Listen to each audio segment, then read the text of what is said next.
on trade, you kind of sit in the middle between the U.S. and China, your two biggest,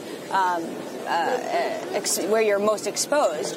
How do you feel about this threat and the verge of a potential trade war between the two countries? Well, they are not helping, of course, because what business likes is predictability. We do investments which are long-term investments, and they are affected by those decisions. So what we want is predictability, and that doesn't help. Now, back to the case of Schneider, we operate on very local basis. Our customers want the product according to their needs in a very short time. So our supply chains are very local. On the top of that, technologies that we supply on one side or the other side are very different. So globally, I would say we are more rethinking our things on a regional basis rather than on a global basis. You're here as part of the French delegation with Emmanuel Macron, who'll be speaking to our editor-in-chief tomorrow. For you, what does Russia mean in terms of business investment? You have a presence here for a while, but do you think you'll be investing more? Well, we've been here for a very, very long time. I mean, the business of Schneider is about energy management, industrial automation. You are in a big country of energy. You are in a big country of industry.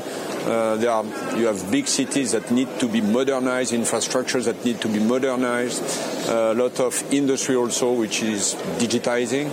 So that creates, of course, we've been operating here, supplying, helping with very, very local solutions because one thing here in Russia is that the constraints of the country, the size, the largest country in the world, the conditions of operation are very special. So what we do here is kind of unique respect to other countries.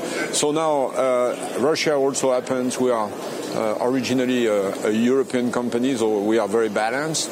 So I think it's normal, legitimate, and important that President Macron comes here because Russia is our largest neighbor. Because this trip was actually first criticized about Macron coming to this forum, but after the Iran nuclear deal, Europe seems to be trying to tie Putin to that deal. Look, I think it's important. The duty of an head of state is to maintain a dialogue with everybody. When you look at what Europe does together with Russia, we first are neighbors, right? We live together. Economically, the ties between the countries are important. France was a big investor in Russia over the past the past decades, really. And you have a lot of also interaction with Russia in France. You have political and diplomatic interaction. What happens in Middle East is impacting us first, of course, because we are there again, neighbors. There are also more or bigger schemes like the Belt and Road Initiative coming from China, where Russia is impacted, where Europe is the other side of the Silk Road. So we have to discuss that. So I think, if you remember, when President Macron was elected, he received President Putin in France, and that's a normal and reciprocal meeting today. Are you worried about what sanctions from the West could mean for Russia as you do business here? Look, it's a complex. We are operating in a context fixed by the politics, right? And therefore, it's important that the political part of the equation makes the work of establishing the right links and bridges. Of course, it makes things complicated. You announced a recent acquisition in India. In the next month, it should be signed and get started. Where do you see potential growth in India? Are they going to be possibly your third biggest after the U.S. and China in terms of exposure? Yeah, well, India is, of course, a very large country, one of the two only countries in the world that can boast more than 1 billion people. Huge needs in energy, cities, buildings, digital industry, so everything we serve. After we just signed, when we shall have completed that operation, India will become our third largest country in the world, just behind the US and China. It's going to be also a country where we have more than 25,000 people, so a big R&D industrial base. And I'm very excited about the potential of this development.